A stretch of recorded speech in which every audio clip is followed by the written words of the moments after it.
This week on the podcast, we're diving into the many gaming subscription services out there to see if they're worth it now more than ever in the face of rising costs. We also take a breather with some platinum grinds, and on this week's Pixel Picks Showdown, it's all about compulsive play as we crown the best One More Go game. All this and more on this week's Pixel Parents Podcast.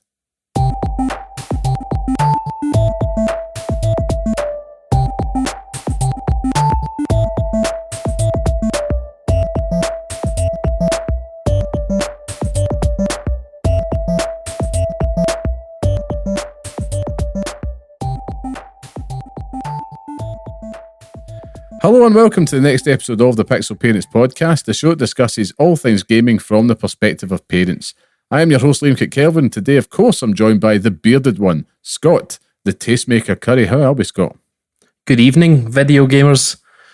It is evening. If it's not evening where you are, then good day or good night or whatever it is, man. Fucking you make it up. I don't know if you asked me how I am, but I am here and I'm great. And how are you? I'm good. I did ask how you are. I'm not rude. Not rude at all. I'm here. I'm present. I'm buzzing. I'm nearing the end of my, my golden time days, I suppose. Been a lot of gaming. Just enjoying it as it was it's lasting. And yeah, can't really complain. New trailer for Jurassic World Rebirth this week. Very happy. July is going to be a very busy month for me. A lot of cinema trips. And yeah, I think it's now more than ever, I'm just kind of enjoying this very slight pause we've got in the release schedule just to go back and just play some games at a pace and just really just drink it all in, I suppose. Drink it in. Busy. It's been busy. May I ask you a question about Jurassic Park? Oh. I know that you are, obsessed, but is there ever a point where they stop trying to reboot that franchise? Like, do you not feel like it's done now? Technically, this rebirth isn't a reboot. It's following on from the events of the absolutely woeful Dominion, and so it's in that canon. So everything is actually all part of the same timeline, effectively. What's exciting about it is that you've got David Koepp back. You got me started now. You've got David Koepp, who's the original screenwriter on Jurassic Park, who's come back to carve this story out with Gareth Edwards, who did the Godzilla reboot and Rogue One, amongst other things. So from what we've seen in the trailers, it looks like it's getting back to its horror roots. There's some nasty mutant dinosaurs chucked in there, very much inspired by the Xenomorph from the Alien franchise. It just looks good. Plus, you chuck Scarlett Johansson in there as well, and Mahershala Ali. It's a good old time, It's going to be a good old summer romp. I hope it is because I've seen one too many Jurassic Parks, and a lot of them have left a bad taste in my mouth. I'd quite happily just watch the first one and that's it. Just make it a standalone film and leave it at that. I mean, I can suffer too as well. I mean, I can suffer through too. But that's where I draw the line, For me, it's, you get these type of franchises, I suppose gaming as well, where you have an original that's so good and you just want more of the world. And it doesn't matter how you get it. You're just like, okay, let's go for it. That's very much the deal signed, being a Jurassic Park fan. Nothing will beat the first one. But I mean, Jurassic World, for example, was a great summer blockbuster, and it's actually surprisingly meta. More of a commentary on the audience and the fans themselves than anything else. And the less said about Dominion, the better. I remember I dragged my wife to see that film, right? And within the first 5 minutes, you've got Chris Pratt on his character just wrangling dinosaurs in the middle of this snowy mountaintop area. And she was just like, oh my God, Jesus Christ. I just heard her muttering it and I just leaned over and said, I'm so sorry. And I forever will apologise. That film was utter trash. It really was so bad. But anyway, I don't know how they can. I think that's more testament to Chris Pratt more than anything else, to be honest with you. It's funny how, I'm going to pull this back to gaming here, right? But it's funny how you get some actors, in this case voice actors, that get so much exposure that the audience starts to turn against them, just purely for the fact of they've not done anything different. They're still doing the same thing why people fell in love with you in the first place, but you just go off them. And Troy Baker always comes to mind for me with that, because it was like, man, Troy Baker's excellent, and he's an excellent voice actor, one of the GOATs. But it feels like the public perception is kind of like, why are you wearing that hat? You're just annoying me now. You're no fucking Pharrell, mate. Get that fucking hat off. I know I think the moment for me when I'm not going to say like things like I don't like Troy Baker, but I think the moment for me when I felt the tide slightly turning a little bit was in the aftermath of The Last of Us in 2013, when they started to do like, him and Ashley Johnson doing like the in-person theatre shows, and then they started to really introduce the guitar element as a part of their characters, which I think there wasn't much in there in the first game about it, but because of the theatre shows, it then became such a critical part of part 2. But I was a bit like, I feel like I'm at a slam poetry night type of vibe, I don't know what it is, but well, I'm sure he's listening. No hard feelings. Troy. I know, sorry Troy, mate. You were all right in Metal Gear Solid 5. I'll give you that. It was good. Metal Gear Solid 5. That's it. It never does a bad turn. Never does a bad turn. Anyway, this is a very, very deranged opening to the podcast. Anyway, we've got lots to talk about. Important things, because I think there's a lot of listeners out there that's probably pondered about subscription services, but I think now more than ever it's a good time to sit down and really dig into what the value is in 2025. Amidst some other things. So I know you've been busy, Scott. I've been exceptionally busy. Video gaming. Some big achievements you've got to talk about. But before we do, let's get some housekeeping out the road. So, of course, for those listening, this is the Pixel Parents Podcast, the weekly podcast by parents who game for those who do the same, where each week we discuss all things gaming whilst raising little ones. And if you want to be part of the podcast, come say hello and share your thoughts with us at pixelparents.bsky.social on Blue Sky, or write to us at pixelparentspodcast@gmail.com. If you like what you hear and you want to support the show, you can leave a 5-star review and share this podcast online with your friends. Of course, that really helps us out. And of course, thank you to everyone that joins us each and every week. It means the world. Thank you so much. So with all that out of the way, Scott, what have you been playing this week, good sir? Good Lord. Good fucking Lord, it's been a week. So let's just kick it off with, oh yeah, please do. Put your trousers up and, take a seat. Because let's talk about Grand Theft Auto Online and the final trophies that were left for me on my Grand Theft Auto 5 Platinum journey. So literally when we left last week, I had 2 trophies left. One of them was the Platinum, and the other one was to reach level 100 on that fucking game, Grand Theft Auto Online. And it's brutal. It is fucking hellish. You've now bore witness to it, that it doesn't dole out levels that easily. But I managed to find a way to do it where if you're, delivering crates and picking up crates and stuff like that, you can get a cool 5,000 for every one. Now, we did this one night, Liam, and what I was doing was when I was going to collect crates, so you get 3 at a time, and then what I was doing was taking as many as I possibly could, so doing deliveries of 5, 6 at a time and getting the 5,000 XP. But what if I told you, Liam, that you didn't have to do that? What if I told you only had to do 1 crate to get the same amount of XP? The biggest issue here is that there's a fucking cooldown every single time that you do it. Right. So there's about a half-hour cooldown every single time you do one of these things. So you could do one, then you go back and do the other, and then you just have to amuse yourself for another half hour.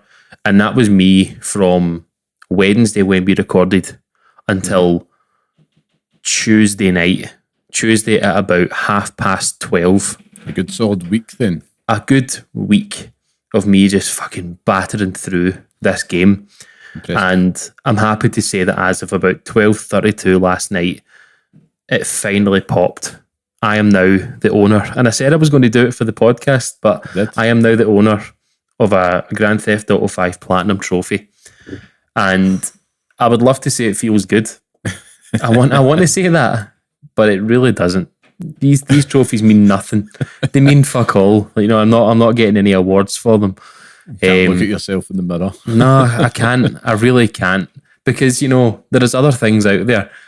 to play, and I've been doing that since. But it was very much one of those moments where you get so caught up in the process of it all. Like, it's boring as all fucking hell. You know what I mean? Just pure monotonous, repetitive tasks, but you just can't stop yourself from doing it. It's so fucking annoying. But it's done, and it deleted off my hard drive, so now it is just the wait to Grand Theft Auto 6. I said I was going to help that wee guy do his own trophies, but I can't be arsed now. I'm done with the game, so you can fucking... You see, this is where it gets awkward, because I'm probably going to ask you to give a wee horn. Because I did join you this week for a session, and do you know what? I really enjoyed it. I really enjoyed being back in GTA Online. Never thought I'd say it. In the year of our Lord 2025, last time I logged in was 2017, I think it said. And there was just something so compelling about it. And I wasn't far off. I think I was, rank 71? 72 by the time of the end of that session. And I'm not sure if I'll ever do it, to be honest with you. But in terms of an option just to kind of go in and just, fanny about for an evening, it was good fun. It was fun, yeah. I mean, the options are there. It's something that, if it ever comes down to it that you need to do it, then, I'm on hand for it. But I do totally agree. I think it was the Rock, I think it was the 2K CEO was talking about the wait for Grand Theft Auto 6, and we were having a conversation about it as well. And he was saying that, the content for Grand Theft Auto Online is a Grand Theft Auto game in itself. And it is. Like, if you take the basic formula that makes up, Grand Theft Auto 3, for example, it is basically just Grand Theft Auto Online. It's so fucking bizarre. It's just got all that DNA in it. So, I mean, it's fun, and getting your own private lobby together is necessary for it. If you're playing it on a public lobby, then fucking God help you, because those people are absolute perverts. You see people that are level like 800. I seen somebody that was level like 900 and something. I was just like, mate, you've been playing this since day one. This is you. This is you with Marvel Snap. Do you know what I mean? Just no life it, man. Aye, that's their fucking full-time job. It's like, nah, you're all right. And now my YouTube is just littered with fucking RP farming methods and money glitch methods and stuff. I'm just like, I'm glad it's over with, because it was becoming, obsessive at that point. Yeah. But that leads me on to my next story, my next, journey. And it actually sort of came together really quite quickly. So I was on Blue Sky the other day, and I saw a post, just a random post come up from a publisher. I think it was called, I want to say it's a publisher called Wales Interactive, which, surprisingly is a Welsh independent video game developer. Which I was like, do you know what? That's cool. Like, you never really hear of, UK based development. I don't out with the Rockstar and stuff like that. It's not something that I take much notice in. And they were promoting a game called Into The Restless Ruins. And I was like, do you know what? I'll put my wee name on this wee list, and I'll see what comes back. And they gave us a code, a couple of days later. And I was like, right, okay, I'll play it straight away. And obviously Grand Theft Auto fucking 5 happens. So I was like, oops, I probably should take a look into this. So this morning I had a few hours before I started work, with the wee one being away early this morning. So I thought, I'll get a couple of hours into it. And I've got to tell you, Liam, this has something. This has its claws in me like fucking nothing else at the moment. So in terms of its description, it's a roguelike deck builder. What does that even mean, Liam? What the fuck is that? What is that all about? Basically, I wrote this on Blue Sky this afternoon, in that if you were to make a baby between Vampire Survivors and Blue Prince, this is what this game is. So you start off, the start of the thing is basically you have to find this maiden. And the way that you do this is that you have to work your through this ruins. And the ruins is created, it's got these different rooms. So it's like, there's a room here at the bottom, there's a room like up at the top, and then there's like rooms all the way down. And basically what happens is you get like a deck of cards that have room layouts on them, and you have to basically create a path up through this. Right? Stick with me here. So it's basically you create these rooms. So you've got, rooms that have armory in it. You have rooms that have weapons in it. There's rooms that sort of create more torch because there's torchlight in it. So you're timed. So you get your time in the world, and it's all done with this torch. And what happens is gradually, as the torch kind of darkens and darkens and darkens, you can't see anything around you at that point. Right. But enemies are still coming at you, and you're having to fight off wave after wave after wave after wave of them.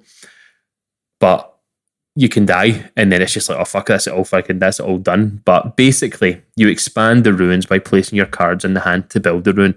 So it's very Blueprints like in terms of you pick what comes next, and then you take a run through that world and see how it works. Basically, it auto attacks, so very much like Vampire Survivors, it does all the attacks for you. So you're basically just controlling the character, and you can get buffs, you can get speed buffs and stuff that, you know, it makes it go faster, or it gives you a longer reach and stuff like that. The torch is your time, and as I say, and as it fades, the darkness sets in and starts to stalk you. So when I say it stalks you, basically your health goes down kind of pip for pip for pip. It's like being poisoned in Pokemon when, you know, you have to rush and get back to the very beginning of the level to leave. Right, okay. I've got to tell you though, like the shining light of this game is the soundtrack. I'm trying to get the details of it because the soundtrack was done by some guy. It's a Scottish guy that lives in the Highlands, so it's all, although it was a Welsh developer, it's got very Celtic roots in it. I'm not really seeing that in the gameplay or anything like that, but some of the designs and stuff are very Celtic based. But it's this sort of Scottish based musician that's done this really fucking. It's almost like, you know, Hotline Miami, where it brings you in and it's just like you're like fucking, I'm ready to go. Like I'm ready to run through brick walls for this game. It's class. And yeah, so every single enemy you kill, you earn glimmer. With every single glimmer you earn, you create new rooms and blah blah blah blah blah blah. You can upgrade the rooms, so you can create new exits. You can create new different things. And by the time you get all the way through, you get to a boss at the end. So then you have to kill this boss, and then you get to a new area, and it all starts over again. It has all the sort of DNA that a roguelike has, though. Like, you know, you can adjust the difficulty. So there's things called cantrips that you can adjust these things that can help you or they can disable you, and it gives you multipliers and score multipliers, which basically help you throughout. Yeah, but it's good. Like, do you know what I mean? Like I wasn't expecting much of it when I saw it. I was like, do you know what? I'll have a quick look and see what it is, thinking it was a demo or something, but it's a fully fledged game. Nice. And it's cool, man. Like it's one of those things where I think if it's like a perfect Game Pass game, if I'm being truthfully honest with you. I don't think it's going to cost you an arm and a leg to buy it on the PlayStation Store. Mm-hmm. I think that, you know, if I was to check the PS5 store right now, it's only going to cost you $12.99 to buy it. Which, you know, in this day and age is absolutely nothing. But I think that if it was on like a Game Pass service or something like that, it would fit and slot really quite well in there, and I think you'd see an audience that would fucking devour it. But it's strange to be in this world where we've had Blueprints in the last few months, and to have a game that's very so closely rooted in the same sort of gameplay is quite strange. But it does something that Blueprints doesn't, in that you can actually you determine what happens. Do you know what I mean? Like Blueprints, you're kind of guessing what's coming up, whereas you basically make the rooms up before you've even started your run, and then when you start the run, you're free to go and follow all that through, and then hopefully not die as you do it. And I've died a lot, so you know that's good. But just let me bring it up, man. It's really interesting. I'm by no means am I ready to, you know, score it. Because, you know, I've only played it for maybe like 3-4 hours, but it's 3-4 hours that this is one of those games that I could see myself jumping back in and just chipping at all the time. Good. I think it's on Xbox, it's on Switch. You can obviously get it on Steam and stuff as well. So, you know, it is everywhere. And it's probably a decent Wii Switch game, to be honest with you. It's got a sort of pixelated art style that really fits in with the Switch. So, you know, I could see it doing really well, but big ups to them because they've done an excellent job, and it's just nice to see a UK based developer that is doing something. Do you know what I mean? Like it's cool to see that. Yeah, no, you do love to hear it, and I look forward to getting your final verdict on it as your play progresses. And sounds really good if it's a Switch type option. Obviously, something you'll be delighted to play on the Switch too, I'm sure, when you get it in a couple of weeks. So such an arsehole. Such an arsehole. But it's just gonna be the joke of the century when it actually comes to my door in the middle of fucking July. Me just buying you to fulfill this joke. Oh mate, if you want to buy it, I'm willing for it. If you know enough for buying one, Miyamoto wants to send me one, then you know where I am, mate. But no, I just thought, we'll have a wee go at that. But that, that way, like when you die in a game like that, and you're just like, fuck this for a minute, man. Like I just want to go and play something else. And this led me on to a wee story that I want to talk to you about, a game that's recently come out. Mindless fun, stupid entertainment. And Liam, I'm happy to say that I've started and I'm on chapter 4 of Doom: The Dark Ages. Yes, we love to hear that. Now, enjoying it. I want to echo similar sentiments to yourself in that the music it's letting me down at every single turn. Yeah, like, it's missing Mick Gordon big time in this game. Just a big bassy boom. That's all. That's all I'm asking for. It just, you feel like it's coming. Like it's like going to a dance festival and just waiting for the drop, and it just never comes. Like you're just like, and then nothing happens. But it's serviceable. Do you know what I mean? Like it's all right. I'm enjoying what I've played with it so far, though. It's definitely a Doom game, and I'm definitely dying all the time. I'm not playing it on Hurt Me Plenty. I'm playing it on the one just above that. Yeah. Which is adequate difficulty, I think. Oh God, yeah. I think I'm okay with that, but I know I can't get enough of fucking scudding people with a shield. I can't stop doing it. It's great, and it's just having mindless fun with it. Like I don't think I've watched any of the cutscenes for the story mode. I don't think I actually care about it. I could not give one shit.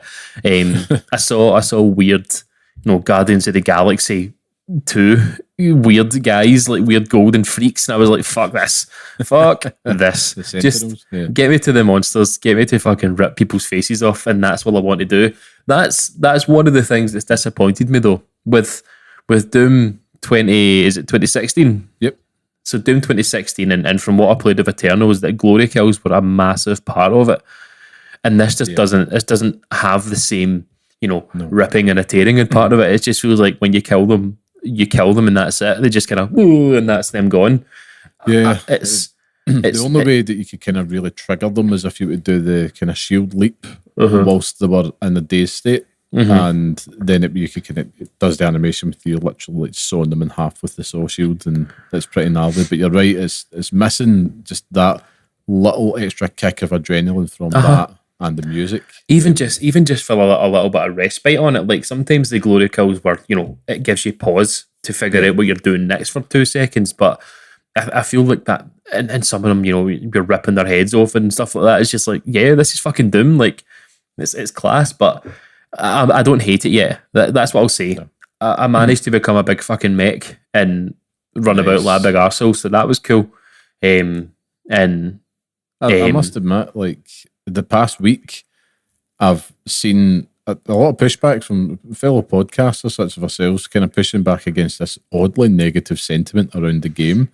And because I'll stand by that 8 out of 10 I gave it. I don't think it's deserving. It's just not the same as Eternal, but it's not, drastically different. No. And I applaud them for taking a different approach. And you asked me the question last week, is it in response to Eternal? It absolutely must be. But they've had a clear vision of what they want the Slayer to be in the Dark Ages, and they fulfill it. He's just an absolute unit. It's cool just the way that it's working out. Like I still get hit with everything that's not parryable. Like I still don't block anything because I've just not got it in my head to do so. Yeah.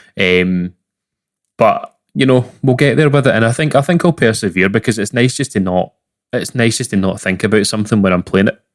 Yeah, and that's exactly what you did Doom to be. I've always looked at it as a release type game where you just kind of go in, it's exhilarating, the combat's meaty, quick, gory, some metal blaring, just what you want. I mean? It's you're not there for the story and stuff like that. If you are, I know I hardly see there'll be a Vati video equivalent doing Doom lore videos out there somewhere, but yeah, it is what it is, and I love it for that.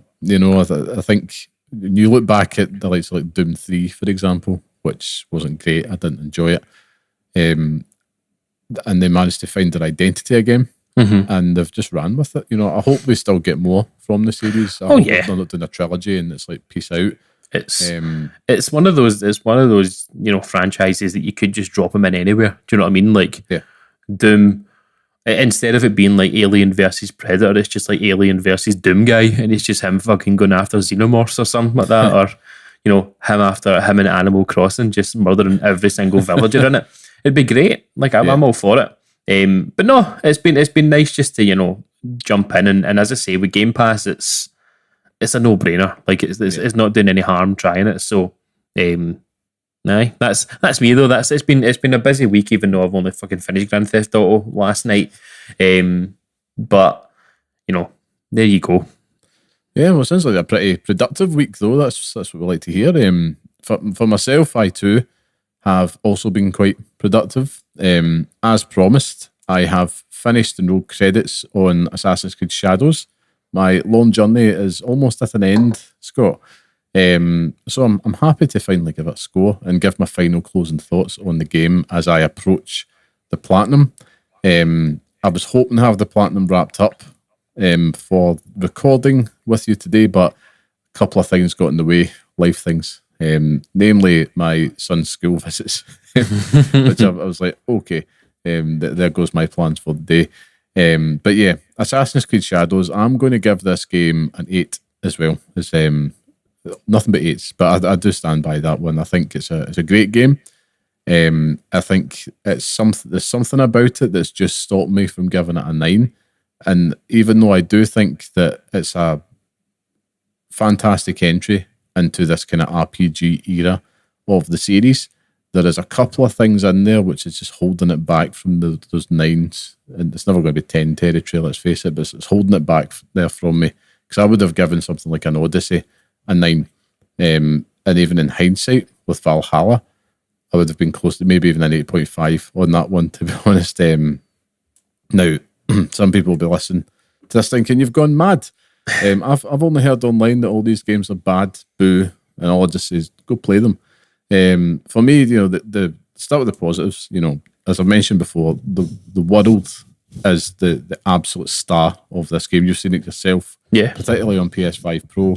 It's astounding. I think they were always clearly inspired by The Witcher 3 in terms of what they were wanting to try with Assassin's Creed, and this game definitely, you can feel it coming to fruition in terms of the actual environment around you, with the wind blowing the trees and the bits of debris going through, the cherry blossoms, all that.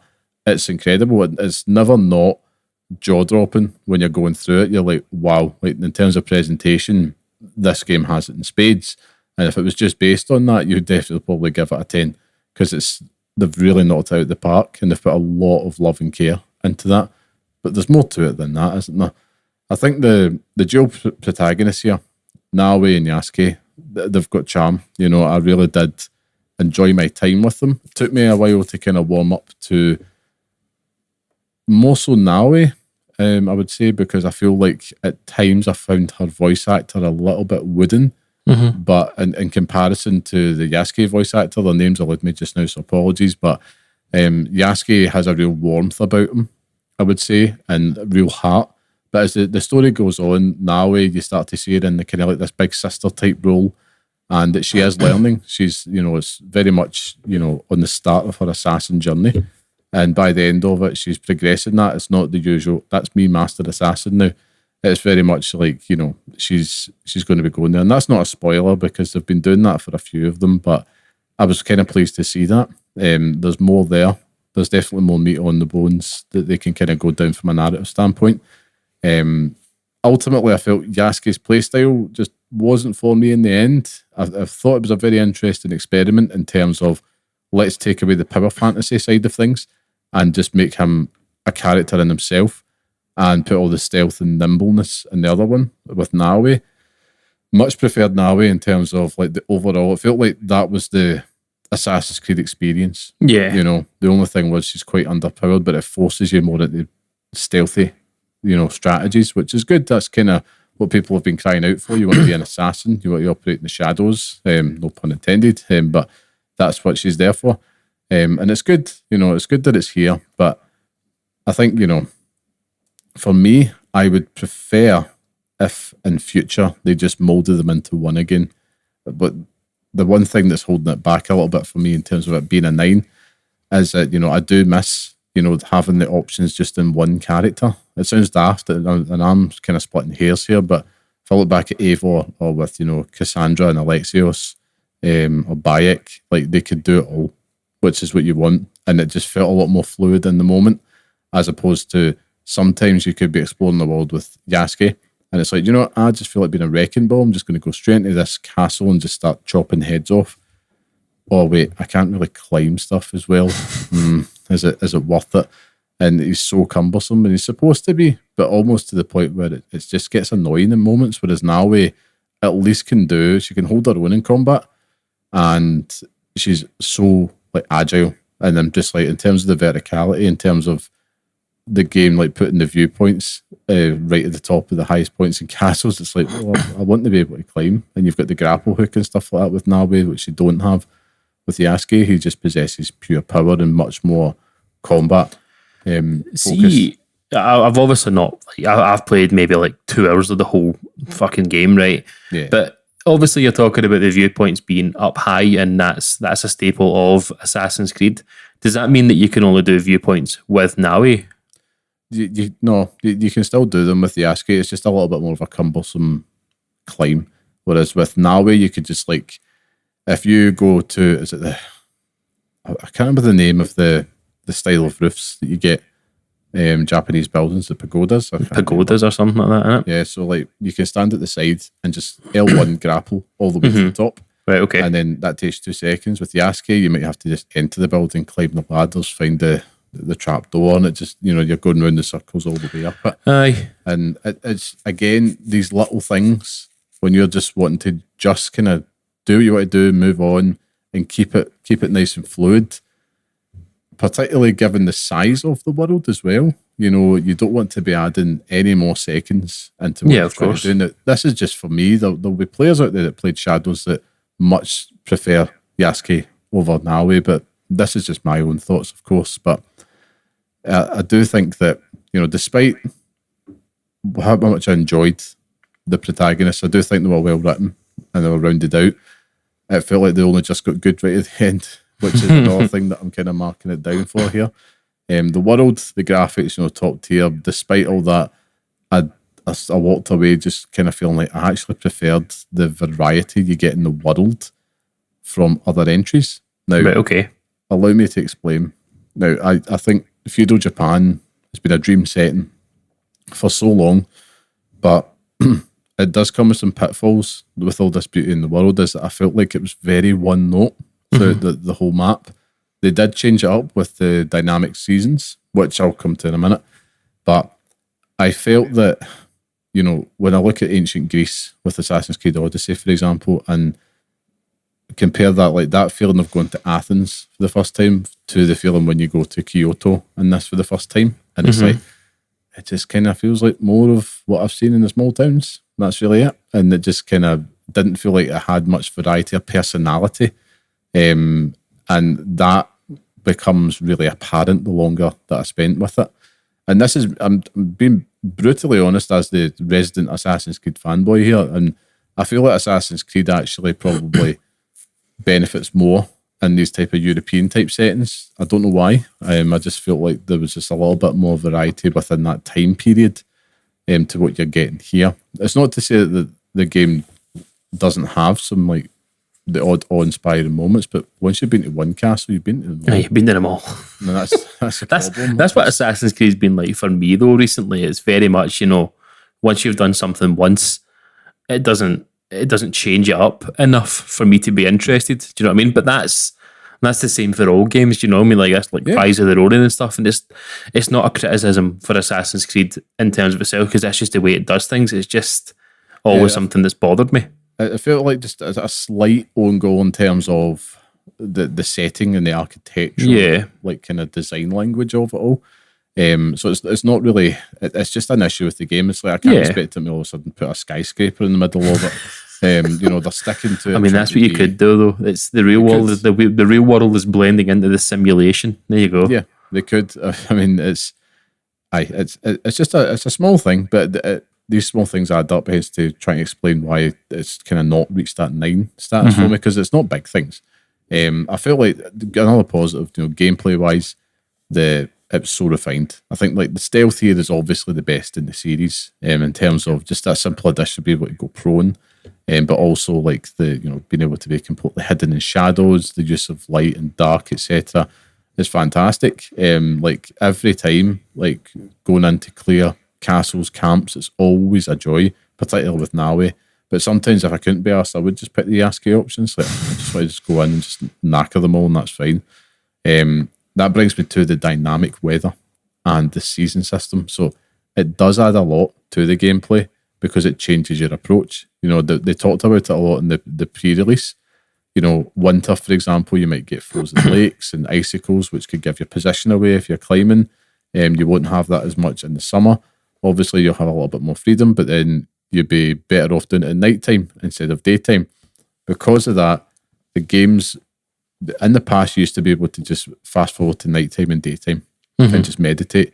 Here, you can't do it, which never bothered me until I started to go for the platinum, because there's a lot of, assassin targets and a lot of, legendary creatures that you need to try and find for certain trophies that only appear at certain times of day in certain seasons. Now, you can progress seasons, but you have to kind of go through it a certain amount before the game allows you to do so. So that was just a slight annoyance, even though I think that is the future. I do think if they were they could do both, is what I'm trying to say. Have the dynamic system. I think they've been strict with it so that players can't just cheese it and just forever go to nighttime where stealth is easier. I suppose so. Aye. I get it, but I do, firm believer in their player choice where possible, because that could be another accessibility thing. For me, nighttime actually wasn't my preferred option because I found the visibility for my eyes to be lower at points. I prefer it when it's daytime and it's bright and I can, I've got the brightness cranked all the way up to 100 and it's just burning my retinas, but that's just me. But I do feel like, it bleeds into, I think, there's been attempts to streamline the Assassin's Creed experience in Shadows, and I feel like it might have dampened it slightly, just lack of a simple quest screen in favour of this big target map that you've seen with the circles, and it's just basically just here are all your targets effectively. It does make the quest selection feel a bit clunky and overwhelming at times because there's not a lot of information held within it, and it doesn't have things like previous quests completed on there, accessible just in the same table that you would in the past. So, yeah. And I'd also probably just add, we need the eagle back. We need it back. I think it's better. I mean, from what I've played, I think it's better without the eagle. The eagle's like a pure snide thing. Give me both. Give me both. Like, I think in Valhalla, they attempted to kind of give you both worlds. Here, I think they've pulled back too much. Yeah. And even make the eagle something like an ability that you can unlock and then just give players the option if they want to use it or not. It felt lacking at points, even just from viewpoint finding and stuff. Yeah, I suppose so. I enjoyed it.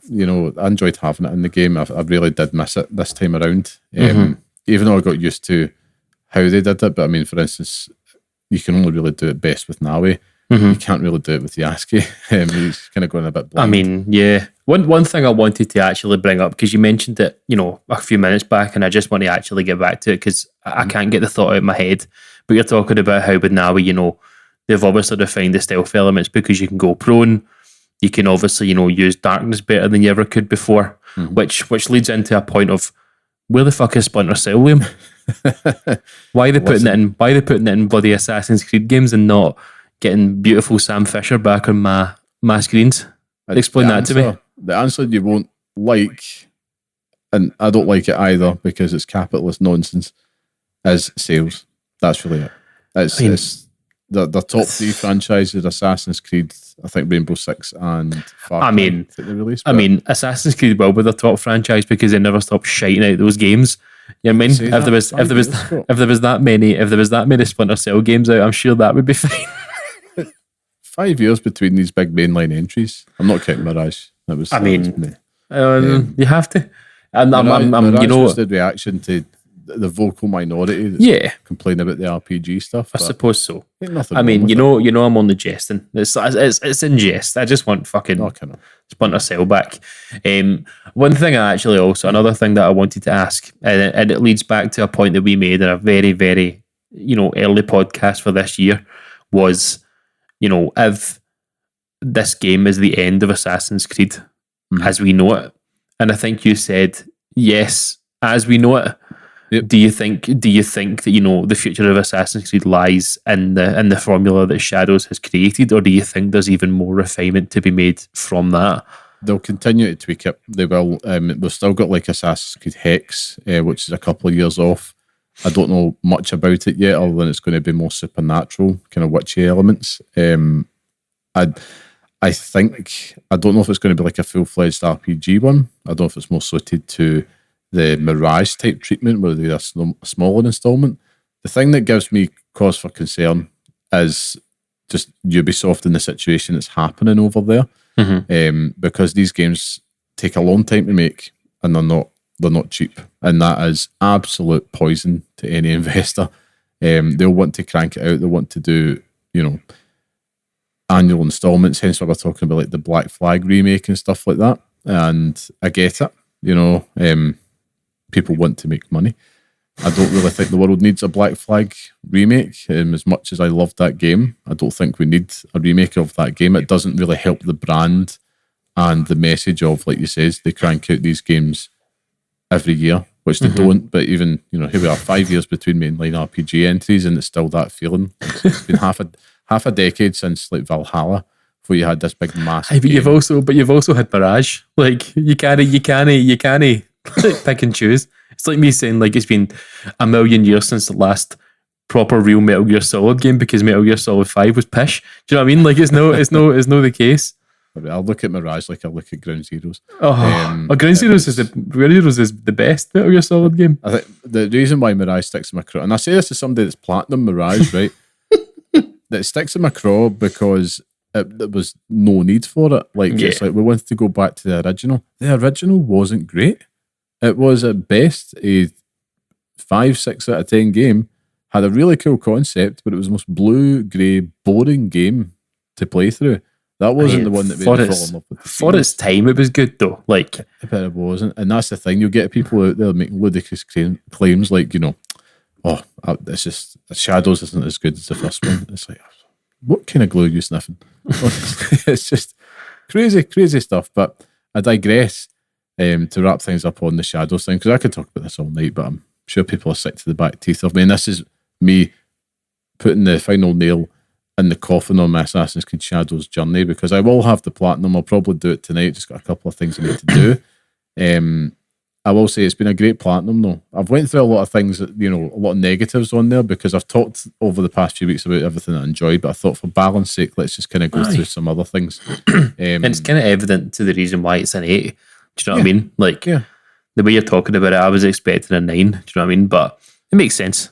Yeah, I mean, 9s. I just know my gut as well. Playing this, it's not a 9. The sad thing for me is, I walk away thinking, did I enjoy like Valhalla more than this? And right now, the answer is probably yes. Despite the clear improvements that Shadows has made, I think it's just a personality thing. It's down to setting, down to personal preference. However, getting the platinum and almost, saving a good 40 hours, 50 hours on the platinum here. I think it was about 135 hours I put in for Valhalla's platinum. Right now it's about 70 hours, I would say I'll clock out at for this platinum. I've only got a couple of hours in them at 68 now. And even that's me stretching it out, as I've been saying. I think you could get through that story fairly quickly if you were to beeline it. But I'm looking forward to DLC in it. That's what I will say. I will say that. But yeah, if you're a Assassin's Creed fan, it's definitely worth checking out. It's a great game.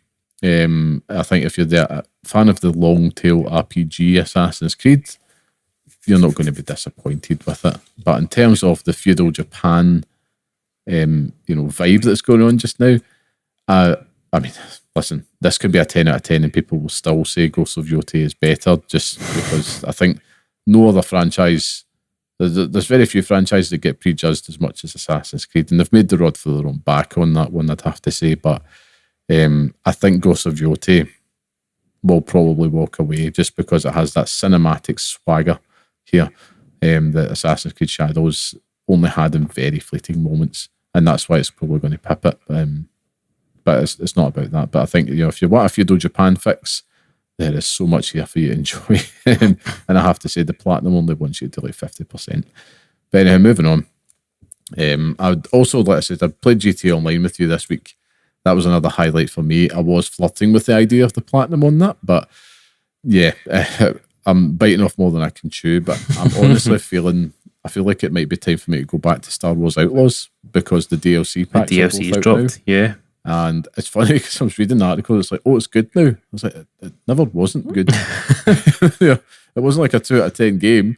Again, it's just, I do find it so oddly fascinating in that way when people will just kind of be like, they won't even judge it. It's more just the hearsay of it. It's like, it's not worth it. And you could just be missing out on a great experience there. I mean, imagine the likes of Claire Obscure, you look at the opposite of that. That game is just like absolute wildfire, and it's deserving all of the success it gets. But it's just because such positive word of mouth. The opposite of that can be death to a game, but see what happens when it goes the other way. It's a rare thing, to be fair. I've not seen anything like the hype around Claire Obscure for a long time. Deserved type. Oh, I mean, 100%, yeah. You know what I mean? But I wanted to bring something else up this week, Scott. And that's about Marathon. Just in terms of like a gaming news update, I suppose, because this happened over the weekend since our last recording. And really, it was just to kind of ponder the question, is Bungie's next game kind of doomed to be the next Concord at this stage? Because there's been a wee bit of jiggery pokery happening in the background here. Basically, not for the first time. Not for the first time. There's claims over the weekend there that Bungie had stolen art assets in the current build of Marathon, which they later admitted to. So it's like the claims quickly became reality. There was an artist out there, I think it was Anti-Real, posted examples of her work and what was in the Marathon build. And it's like bang to rights. Oh yes, 100%. In terms of like the design language and the art style and aesthetic, right down to the specific lettering of some of the stuff. It is like astounding, like how much they've dropped the ball on this. To the point where I was like, how bad can it be? And I go check it out and I'm like, oh, that's really bad. And then you've got claims coming out this week since the story had broke, is that the morale in Bungie has just been at rock bottom. And I think there's going to be they're going to be delaying this kind of alpha feedback session as well off the back of it, which is, it just seems to be kind of coming apart at the seams. And for something, there wasn't much buzz around Marathon, but the buzz that you did get was a collective of, well, at least it looks cool. I like the art style of it, and it's now like absolutely like doused in this plagiarism scandal that's happening around it, and which obviously is total shite for the artist. That's 100%. I mean, it's no, she's definitely going to get paid. I mean, if she was to come out in like a month's time and say like, yeah, they gave me like free access to Marathon when it comes out. Do you know what I mean? It's like, aye, that's fine then. Do you know what I mean? But there's definitely going to have to be some money exchanging hands for the future of this. Yeah, because the other option is that they go and change the art style, which but even at that is poisoned now. Yeah. It did make me think, because I wanted to bring it up, because if you go back to last year when the Concord beta went live, and I think it was the episode titled Concord, is it Sony's next big hit? We got the answer to that clearly 2 weeks later, and it's absolutely got a bullet to the head. But I mean, is this another one that's going to be cooked? Another PvP extraction shooter fail for Sony on the horizon, I mean, I was wrong about Concord. So I can't even begin to start talking about it. To be honest with you, Liam, right, and this is me speaking truthfully from the heart, I honestly do not care. It's PvP, PvE, extraction shooter bullshit doesn't excite me at all. Like, I'm hearing people make arguments for it, against it and stuff. It's like, it's not a game for me. If Sony, if Herman, if Jim Ryan, whatever his name was, want to waste billions of dollars fucking making games that nobody's going to play, then let them do it. It keeps people on a job for a while, and then, they can move on to pastures new. But for this, like, if for all intents and purposes, let's just say they go back to the drawing board on this, because I think that that's what this needs. I think that Bungie have the good graces of a lot of people in the industry that they want to see them succeed. Like, and they've done it time and time again with Destiny, stuff like that in the past. They've got this pedigree of creating these games.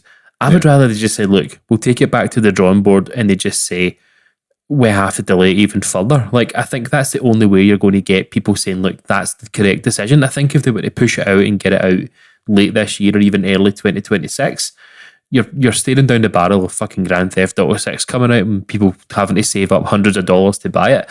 But with Marathon, it's joining an industry that doesn't care about extraction shooters anymore. Like, there's only so many of these games that you can play, and it's a small piece of the pie that you're trying to eat and trying to get people to fucking enjoy. So I just don't see it. I really don't. I think it's daft that they didn't just double down on Destiny, to be honest with you. I think it's ridiculous that they've just decided that Destiny isn't the way forward, because that is a game that everyone that plays it fucking loves, and they stick with it. It's just one of those titles that if you're looking for a live service title that continues to have a fucking fan base that's loyal to it, there you go. It's already pre-made, and you can fire it out on Xbox, on Switch too, when it inevitably fucking drops as well. Like, you've got everything there. It just feels like such a missed opportunity. Yeah, I mean, it's funny you mentioned Destiny, because we saw after the release of Destiny, everybody starting to chase the trend of the live service shooter. And not that it's gone away, but that specific Destiny style of live service shooter, which they were the ones that really blazed the trail in terms of, let's make this successful in console, let's make this something that's, people are compelled by, and, constantly grinding. I didn't get it at first. I was kind of like, what am I really supposed to do? Then Destiny 2, tried it again, understood it a little bit more, but I just wasn't the right, I was too far gone at that point. It's like, it's not going to be something I'm playing, but we know people will still to this day play that constantly, but it was a rarity. And now you look at the extraction shooter trend, and I'm scratching my head thinking, where the hell has this come from? And I'm like, is it because of Rainbow Six Siege that they're thinking, yep, and that has become the next Destiny, which actually, it's not a trend, it's more of a, like, people try to recreate a lightning in a bottle moment. And when I look at Marathon, I'm with you. Like, when I saw it revealed, I was like, it looked cool, the whole art style. Now I'm like, well, it feels icky. But I'm like, am I going to be seeing myself play that? Probably not, because I'll have nobody to play it with. Despite how butter smooth the gameplay will be with that Bungie hallmark, very tight, well-oiled gameplay there. It's not just. I'm just looking. I think I expected a little bit more, and it's again because probably the lack of the single player option there, that's probably something that's kind of going against it here for me personally.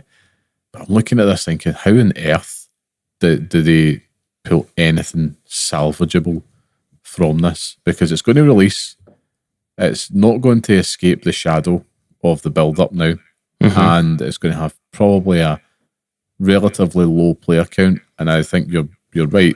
The fans, the Bungie fans, will just go back to Destiny. Yeah, and they probably never fucking leave Destiny. Yeah. It's a damned if you do and damned if you don't type thing. Like, if you fire it out, and the way people are talking about it now, it's going to be the same as fucking Concord. Like, it's going to be Concord 2.0, and it's the same with this Fair Games and stuff as well. Like, it's everything that they're doing is doomed to fail, and rightly so, because they're chasing trends that do not exist anymore, and they're chasing a market that's rapidly declining. But damned if you do, damned if you don't, because if you just drop it, then, we end up with a Jason Schreier story down the line of people, like Destiny laying off hundreds of people because they can't afford to keep them on because they've had to cancel development of Marathon. Do you know what I mean? So it's just, fucked. He does incredible work. We're probably the really only real games journalist out there just now, sleuthing away a little black book at play, and his stories are, his stories have such magnitude.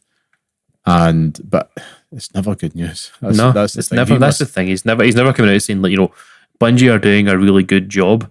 And I think it was the Paul Tassi article I was reading earlier on this week that was talking about it as well, and how you're talking about the internal morale at Bungie and stuff, and how the execs expect it to, or kind of need it to do really well and stuff like that as well. It's like, you're setting this up to fail before it's even fucking made. Do you know what I mean? And now you've got all this stuff to do with the art style and the still in the artwork, and I'm sure there's going to be something else that pops up that completely ruins, all the enthusiasm for it. So it's just one of those games where it's really, really tough to be excited for. And it's kind of like that Slaven Bilic interview at the World Cup. It's him, Roy Keane, Ian Wright, and somebody else. And he's talking about a foul or a goal or something like that. And he's saying like that, and then they presented the guy to him like, "What do you think about it?" It's like, I actually just don't care. Like, and for me, I don't care, and that's kind of how I feel about it. I care about the industry at large, but Marathon and Bungie are. It's going to be fucking shite. I'm sorry, but it's going to be pure pish. So just take it back to the drawing board and start again. That's an interesting thing you can do. It's an interesting, jigsaw piece in what is a wider image being built here, and I think it's one for a future show we'll dive into. Indeed. That's all I'll say for now. I'm not going to give away the gold here. Give that away. You know what I mean? Like, share, and subscribe. I think it's time for us to move on to our main topic this week. Of course, no delicious segue this week, but it is, it's a tough old time out there in terms of, shit being more expensive. And really what we want to do is take a deep dive and look at Game Pass, PS Plus, Nintendo Online. Are they still worth it in 2025? Now, really, we thought we'd take a pause and kind of look at giving a breakdown of each of these and just kind of talking about what one we think is the best bang for your buck, because we actually, one of our dear listeners was talking to me about this a few weeks ago in terms of, what is PlayStation Plus, is it worth getting? And it did make me wonder, is there a lot of kind of parent gamers out there that maybe aren't aware? Is this something that's kind of more on the horizon of a hardcore gamer as opposed to a casual gamer? Really understanding the benefits, the cost, and what you actually get with them. Because I think this could end up being, is it a hidden gem or is it just an unnecessary expense at this point, Scott? So in terms of an overview, without going into specifics yet, what's your general vibe on subscription services within gaming just now? I mean, Game Pass is the GOAT, throat goat. PlayStation Plus is, a close second to it, and it's getting better. Over time it is getting better. With Nintendo Switch Online, it's one of those things where it's really down to what you want from it. And if you're happy to go back and play older titles and stuff as well, the expansion passes and stuff like that for it that you have at the same time are great. But it's really just if you're into like retro gaming and stuff, and I'm not sure with Nintendo Switch Online if it's if you have to use it to get online like the old PlayStation back in the day. I can't really remember, but it really is just down to sort of value for money, and it seems that Xbox and PlayStation really do give you that. So that's my 2 cents on it to begin with. Yeah. But what are your thoughts? I think for me, I agree with you in terms of Game Pass and stuff and the improvements with PlayStation Plus. I feel that it might end up being a bit of a secret sauce in terms of this is a necessity in terms of where gaming is going. But also if you're someone that has maybe just got back into gaming, or maybe you have bought one because your kid's into gaming, it's something that I think possesses a lot more value than what I feel a lot of people are actually aware of, in terms of you could go out and buy the 70 quid game, or you could spend money on this, even for a month, or maybe you're happy to just keep that, the subscription going. Then it's something there which possesses incredible value, I think. And it's really important now, because we're about to, I feel we're on the crest of this very expensive future. And, subscription services, they will go up as well. But I do see in the future people been making that choice of, right, 80 quid or 20 quid this month, or 15 quid, or 7 quid. There's so many options out there. And in preparation for this episode, I did go through a lot of stuff, and really just to try and gauge what the prices are and what you actually get with it. Because even I thought I've got a rough idea of what I'm actually getting with these subscription services. Now, I am a mug punter, right? So I'm subscribed to all three that we're about to talk about here. Because, the whale, I suppose, is what they like to call us. So let's start at the top here. The one that's probably most relevant and pertinent to a lot of our listeners on here, which is Nintendo Switch Online. Naturally, because it's probably the most family-friendly console out there. So I've taken a dive into what you actually get with it, Scott, right? Because this was something that I thought, I know what I'm getting for my money here. But actually going into it, it's a lot to learn, should I say. So it's everything here. This is where things start getting, splintered. So you have the base subscription, where you'll get like 12 months for $31.50, or you can get 3 months of it for 7 quid, $6.99. With that, you're going to get access to online, naturally, which is kind of the prerequisite for all of these subscription services. But you also get NES, Game Boy, SNES online as well. Access to a Save Data Cloud, smartphone app that you'll never use, and exclusive member offers that you'll probably not use as well. But on top of that, you've got the more juicy expansion pack. So here you're going to get 12 months of that for 60 quid, or you get 3 months of it for 35 quid. So the difference is you get everything in the base, but you're going to have N64, Game Boy Advance online. You get the Mario Kart 8 Deluxe Booster Course Pass, Animal Crossing, Happy Home Paradise DLC, Splatoon 2 Auto Expansion that you'll never play, and the Mega Drive Classics as well. Oh, there you go. Now, here's the interesting part. So I'm walking in this thinking, right, okay, I'm with you. So we've got the cool little retro online things and that. But then it's going to be changing again on the eve of the Switch 2 coming out. So if you have the expansion pack subscription, you're also going to have access to Game Chat, which we've talked about, but GameCube Online, which we know about, Soul Calibur, that you'll be playing on day one with the expansion pack. But you also have the upgrade packs as well, which has come with the expansion pack, which we knew of, but I was just, again, reading it here, it's like, oh, aye. And I don't have the expansion pack, so it's something that I'm thinking twice about. And that's on selected games such as Breath of the Wild, Tears of the Kingdom. At no additional cost, you'll get that with it, which immediately makes it more enticing than what it was today. Remind me, just how much is it for just the expansion pass? Like how much are you paying for all that?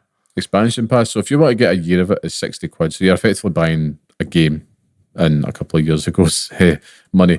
If you want to get 3 months of it, it's 35 quid. Now, if you were savvy with all of these prices, you will be able to get everything cheaper. This is just direct from of course source. But if you went to Shop 2 or something like that, you would get everything cheaper here. But that's what you're talking, and that's probably why I haven't paid it, because 60 quid for 12 months, I mean, that's where I'm like, am I going to use it? And if you're someone out there, so say you've got a Switch, you might have a few Switches in the house. We know kids today, they love to play the Fortnite, as us old ones like to say. So, you're at least going to be paying that $6.99 every 3 months. That's at least what you're going to be doing to give them that. But I'm thinking, Scott, is this kind of worth the price of admission? Base expansion pack, where's your head at on this for our listeners, I suppose? Well, it's funny you should ask me that, because I'm actually, a lapsed enjoyer of the expansion pass, purely for the Mega Drive and the Game Boy stuff that was up on there as well. It very much was something that I was paying for, over time.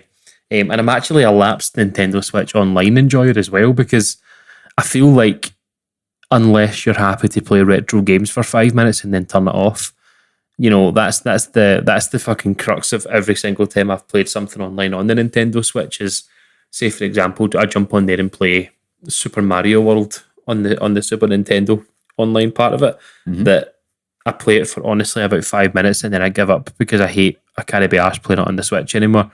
And that might just be me. I know there's people out there that are probably battering through these games left, right, and centre, but it's just something that I can never be arsed doing. The thing for me now though is that it's getting to a period of time in games that I enjoy. Do you know what I mean? Like with Soul Calibur 2, you've got a potential for other GameCube games on there as well. There's a future where potentially they throw the Wii on that Switch and Twilight Princess ends up showing up and I'm fucking bent over a barrel, Donkey Kong behind me, literally riding me to the game store to buy a fucking Nintendo Switch 2 because I have to go and do it. It's just ridiculous. But for me, I have never been too hot on the Switch online services, to be truthfully honest, because I don't play my Switch enough to justify it. But the one thing you've missed out, Liam, one of the benefits of having Switch Online is it also gives you access to the Nintendo Switch music. Oh yes, would you? So you get the Nintendo Music app where you can listen to the theme songs from some of your favorite games, and also a lot of absolute dog shit. So enjoy that. Yes, well, I mean, I think that's something that for me feels like more leaning towards the hardcore part of the audience. But you're right that this subscription feels like it could almost be something special because I feel like they're quite stingy with the retro selection on all of the kind of console online parts of it, because they're clearly targeting it's like, right, let's get that online, and if the kids are playing it, you can play your Fortnites and all the rest of it, and the retro stuff is probably for the older gamers, like, well, it is for the older gamers, but we can introduce you to stuff. I mean, I've done that myself with my son. It's like, oh, you like Mario? Let's go back and play the originals, and they're terrible at them, and it's because they're naturally quite harder, but there's a lot of cool features within the virtual consoles. I do feel that if Nintendo step it up a little bit, this subscription could be worth its weight in gold in terms of that selection, because that's what's holding it back. For me, a subscription is only as good as its library. That's why I would tend to go, this is the only one where I'm not actually subscribing to it all. But when I look at it, and I think this big competitor now, when you think about the Switch 2, is going to be the Steam Deck and like the ROG Ally.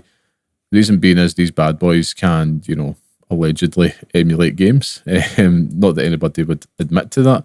And in a lot of cases, it can be, retro Nintendo games as part of that. Could you imagine the money people would pay if they were to absolutely ram this for like GameCube, for example, on Switch 2, right? If they get that right, and if they start to really stack up the favourites on there, it'd be amazing. But the problem is with Nintendo is that they're going to Nintendo and they're going to do weird ass shit and they're going to be greedy. And it's like, no, we're not going to put Twilight Princess on the Wii console, with the Wii Virtual Console when it's actually announced, right? We're going to release that as a remaster and we're going to charge you 80 quid for it instead because they know we will pay it. And that's the thing that holds it back for me, which is why I would, in terms of a recommendation, I would say if you've got the Wii ones there, base, I think, is absolutely, the recommendation here. Unless you're someone that is absolutely daft for Mega Drive or N64 stuff. And let me tell you, going back to N64 or PlayStation 1 era stuff, it's rough. Yeah, it's really rough. You don't remember. Exactly. I actually disagree with you, to be honest. I think if you have to have a subscription, then it's base, but I don't think the Switch needs it. Like, I don't think that unless you're playing online, you don't need it at all. Like, you're not, there's no value in it unless you're wanting to play retro and stuff like that. Like, it's not. I agree. I'm probably more in the context of if it's like a family Switch. I suppose so. Fortnite or something like that. That's really it. But you're right. Unless that is your requirement, if it's just for yourself, you don't need it. Because I think I've played. Funny enough, I played Fortnite on my Switch when Switch Online first came out. I got a Victory Royale on my first game. The only time I've ever got it myself, and I never played it again. That was it. And then since then, I've just been kind of dipping into the virtual console stuff when I'm just kind of like, what do I want to play? Aye. And And The that's problem, only the time problem I've is got it's just you're right though. Nintendo do Nintendo in that they never tend to put out games that you think they should. It's always like fucking weird shite, fucking shovelware bollocks that they throw on there, like all the pure expendable crap that they always put on there. So until they finally put something else good that is not just Soul Calibur, then they're not taking my money. Well, to wrap up Nintendo Switch Online, then give me a yay or nay. Is it worth it? Absolutely not. It's a nay from Scott. It's a nay from Scott. So let's move on then to the next one, which there's no secret, right? We're going to be talking about the Mac Daddy of subscription services here just now, which is Xbox Game Pass, right? It's having an all-timer year so far. Can they keep this momentum up? I bloody well hope so, because it's been great. It's been absolutely fantastic. The sheer joy and relief that you get whenever a game's announced and you hear coming to Game Pass day one. It's like, oh, this is fantastic. Just that little endorphin hit that you need, because it's like, yep, that's another 70 quid, or so it'd be 80 quid saved.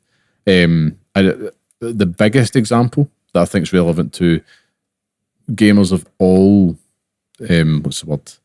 all sadness levels, whether it's casual or hardcore, right? Or all engagement levels, I should say. Call of Duty, right? The great unifier in terms of like people from all parts of the gaming spectrum will no doubt have some experience playing it. And we would be the mug punters that would turn up, pay the 70 quid, play it intensely for a few months as we do every year, then other stuff starts to come out and you fall off. When we heard it was coming, like Black Ops 6 coming to Game Pass day one, for example, that relief. And it's like, well, you know what? Then you start to think about the subscription a little differently, which is if I play that for it, I don't know, 4 months or something like that, which is a long time, but let's face it, the multiplayer can have its fixing you that long. It's paid for itself. And that's on top of everything else in between. Now, there's a few tiers here. Right, some of our listeners maybe not be aware, but I just wanted to, in the interest of research, science. So you've got Core, Standard, and Ultimate. Now, I knew there was Xbox Core, and I thought it was just Ultimate. I totally forgot there was a Standard tier as well. So, Core, $6.99 a month. You're going to get a catalogue of just about over 25 games on console with like multiplayer access, of course. So you can play online and you'll get some deals and discounts. Standard, you'll get everything in that, plus your catalogue then goes up to hundreds of games. You can get the first 14 days of that for £1, after which it's $9.99 a month. Pretty solid standard deal there, hence why it's a standard tier. Then you've got Ultimate, which is the Mac Daddy, the Royale with cheese.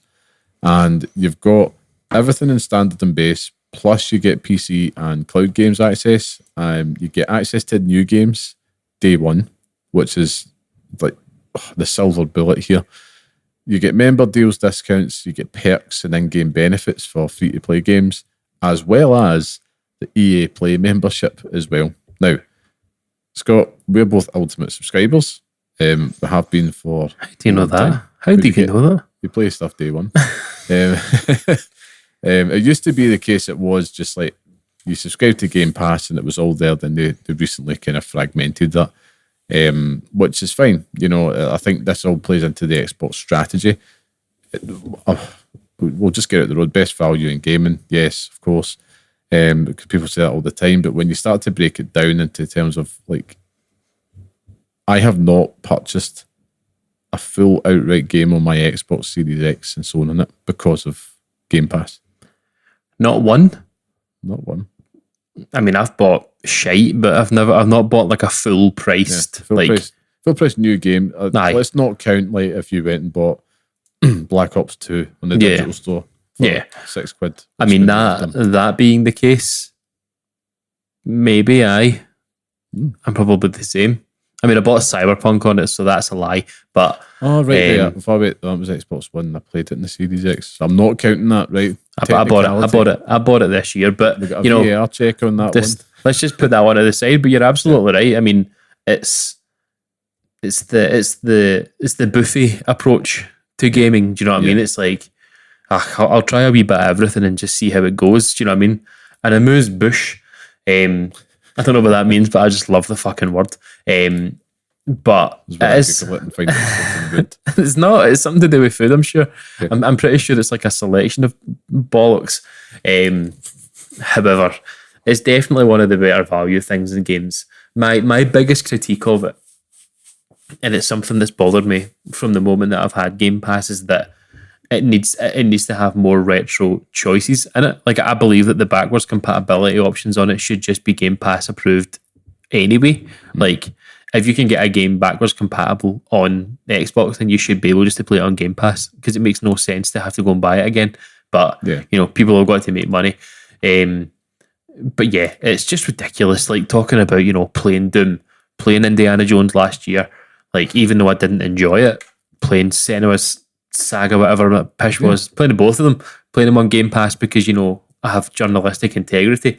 It's just, you don't feel that burn of, fuck's sake, I had to pay for this. Like, it's a free hit. It's great. Like that. Even though you've paid entry to subscription, you still have this, this is free mentality. 100%. We'll do it. I mean, I'm looking at the games just now this year that I've downloaded, played most of them. I think there's only one or two that are still to start.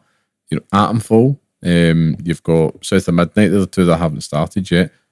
Doom the Dark Ages is on there. I know we've got review code, but I mean, it's there. You can access it with it. Blueprints.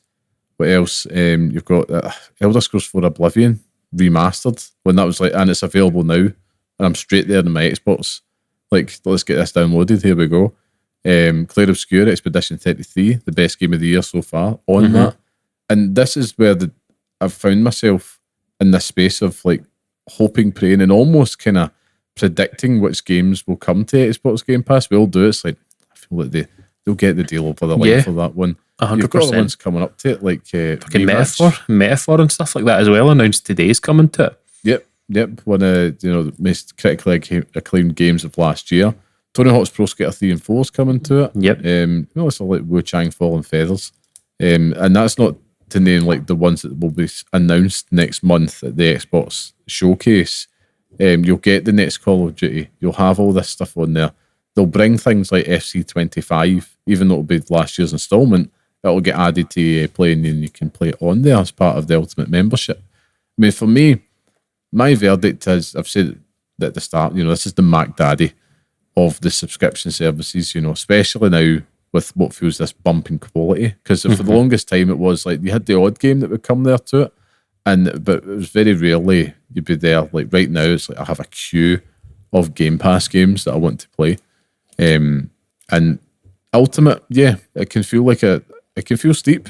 $14.99 for a subscription is steep, I would say. They're probably £5 north of where I would kind of be wanting to pay.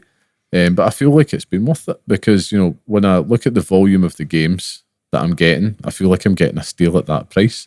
Every month, I always break it down this way. If I'm getting at least one game a month out of it, it's more than paid for itself, because I would have had to buy that game otherwise. Now, that's gamer math 101, right? But again, I mentioned the COD example. If you're just a Call of Duty player, you play that once a year, go buy an Xbox and go get Game Pass, because you're getting that plus the value add of everything else if you're maybe wanting a wee palate cleanser, and you can always stop the subscription. And you're still, even if it was like a Series S, for example, it doesn't have to be a Series X. But with all these recent acquisitions that we've talked about for years with Microsoft, and it feels like everything's starting to fall into place, and it feels like we're entering this golden age of Game Pass right now. In it. The last few months, I mean, Christ, what a run that's been on. We'll probably talk about this run in about a couple of years' time to do you remember when all these hits were coming out? And it's the way that they're communicating it, and it's the way that when they do these showcases, very rarely do they kind of stretch longer than 6 months. And it's like, here's what's coming to Xbox Game Pass in the next few months, and their sole focus isn't, I need to buy an Xbox so I can buy these games. It's, I want to buy an Xbox because it'll be the most simple way to play it with Game Pass, but that's going to develop into, everything's an Xbox. Your microwave, you can play it on that if you want to.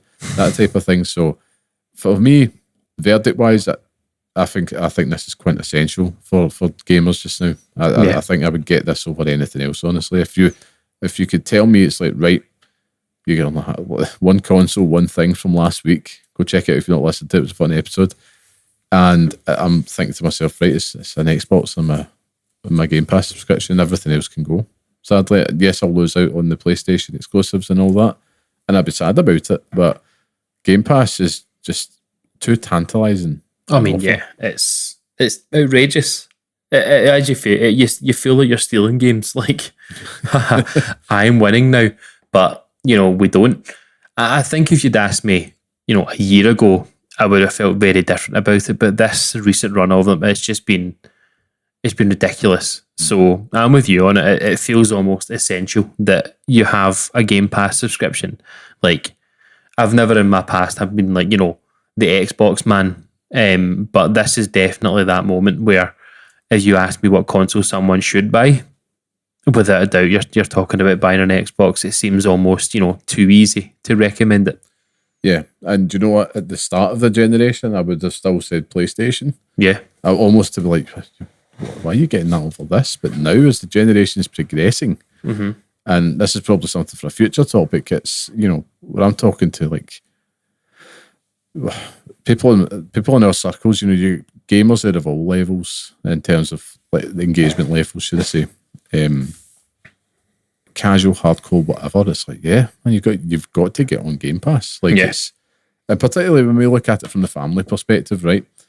It just has such a good selection in there, old and new, and you don't feel like you're getting left behind, and it doesn't feel like it's a bit, I don't know, fusty or a little bit after the fact, which we'll come on to. But I feel like it feels current, it feels exciting, and it feels fluid, for a subscription service. Very much how Netflix used to feel. Yes. In terms of like, we've got Stranger Things, we've got all the rest of it, and then they start to put in a lot of shite. And that will happen over time. Xbox Game Pass will, of course, get stale as development costs and development dries up. There'll be less new shit on there. It's just right now, it's a perfect storm. Yeah, I'm actually excited for, because obviously we're going to have like a showcase coming up in the next month or so. Yep. I'm excited for the episode where we talk about that, because it's going to be, it feels like this month, this year is year of the Xbox. Yeah. And how do they keep that going now? Do you know what I mean? Like, how does that continue, and what's going to be the next fucking Clear Obscure in 2026? Do you know what I mean? Lofty claims there. But yeah, it's Xbox and Game Pass is just, it's the way forward, I think. Yeah, that is. And, it's obviously an obvious question. Yeah, on the Escort on Xbox Game Pass. Yeah. And that leaves us with one more here, which, of course, is PlayStation Plus. Now, they also splintered up their options as well. And for some strange reason, it feels like a little bit more rocket science. Now, let me break this down for you, right? Take a breather here. So you've got the base tier here, which is essential. $6.99 a month, or 20 quid for 3 months, or 60 quid for 12 months. I'm rounding this up, right? With that, you'll get your monthly PlayStation Plus games, which is usually 3 games that they announce at the start of each month. At least one of them is PlayStation 5. You get access to online multiplayer.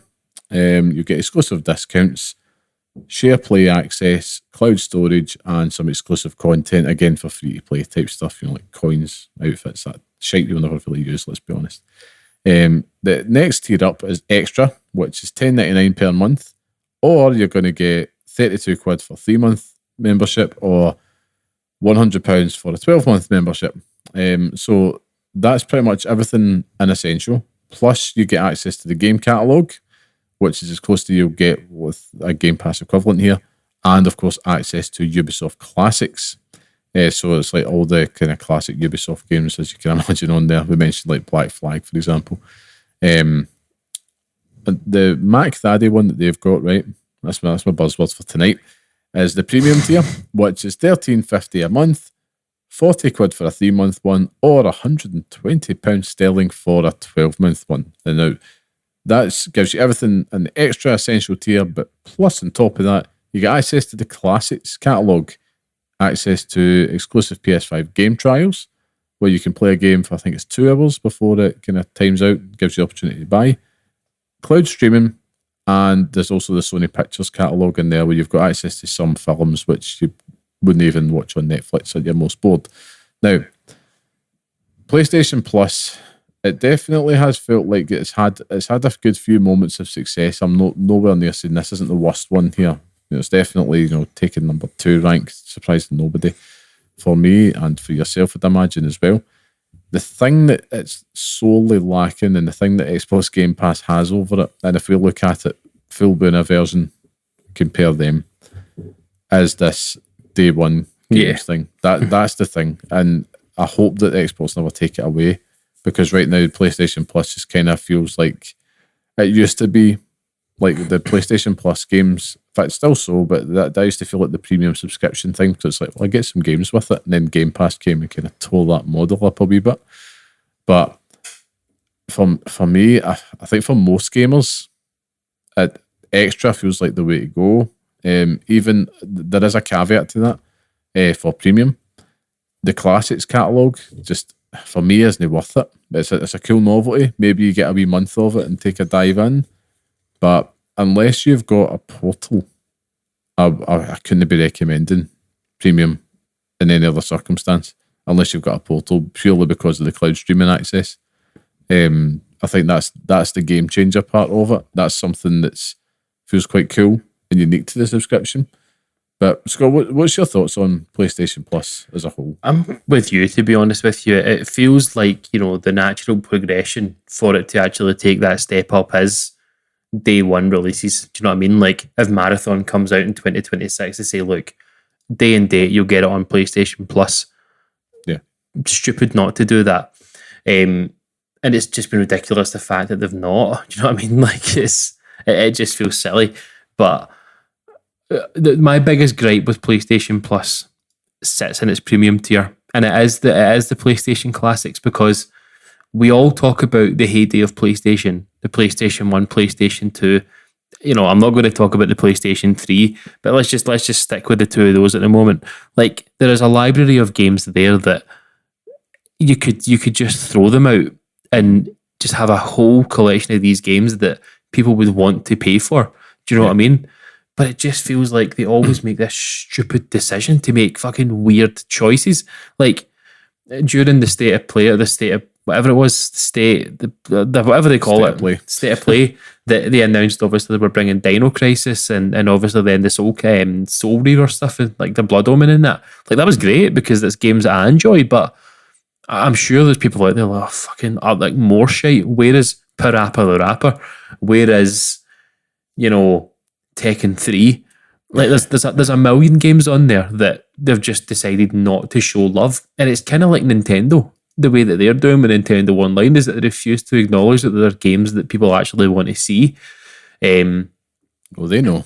Yeah, I know they know, but there's just, I think there's just, that's the way you make people just want to play this. Do you know what I mean? Like, you give people an option on this. Say, look, obviously Bloober Team are going to be making Silent Hill 3, right? It's a done deal.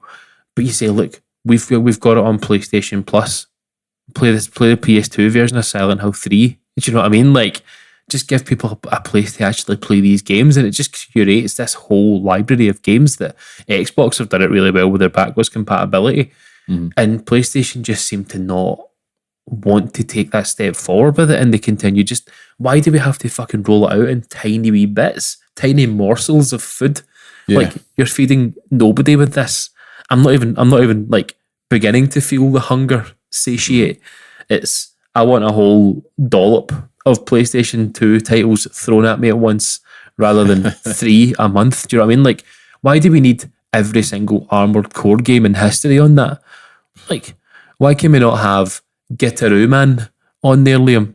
Where is Gitaroo Man? Where is fucking, name a PlayStation 2 game that I can't think of? Where is Second Sight? Where is Mortal Kombat Shaolin Monks? Like, get your fucking finger out and get this shit on there. That's the other thing. Like, Xbox are sitting on that Activision bomb, and that once they put that in their catalogue, man, like, this is the type of stuff to give people what they want. Mm-hmm. PlayStation, they have the odd, like, what I would say, a Game Pass moment. Mm-hmm. They announced at the state of play, like, Blooming Rage, Lost Records Blooming Rage, a game that I was all set to buy and it's like, oh, it's coming to PlayStation Plus. Yeah, beauty. It felt like, oh, that's a saving. I don't have to just kind of go full whack in to buy this. And it was great. So happy about that. And then the other one was Blueprints, where that was coming to Game Pass day one, and they did the same with PlayStation Plus, but on the game catalogue. And I was like, that's great. That's the type of stuff I want to see more of. It just feels like the curation of these games and these deals that what they're making in the background, which, I mean, I'm not going to dig into that because I have no fucking idea. But, there'll be people there signing deals, moving and shaking. The people at Xbox Game Pass are clearly much better at curating. They also have a higher budget for this as well than what PlayStation Plus is able to do in terms of the game catalogue.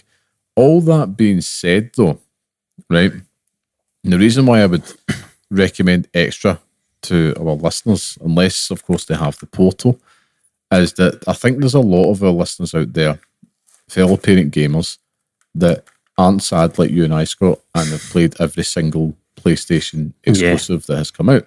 Now, when you look at the library there for PlayStation 5, so picture the scene, you've got a PS5, but you've not been playing everything that's out there.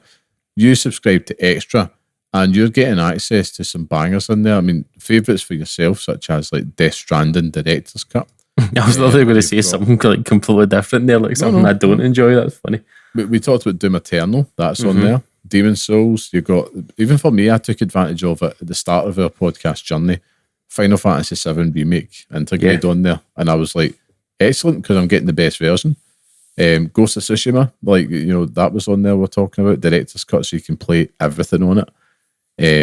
This one's like, for me, Jurassic World Evolution 2. You've God of War Ragnarok's on there. They've got, what else did they add in there as well? Spider-Man Miles Morales, Marvel's Guardians of the Galaxy. It's catering to so many different kind of tastes. Ratchet and Clank Rift Apart, if you've got the kids. They've got a lot of Paw Patrol on there. I know that from experience. Kind of taking advantage of that one for sure.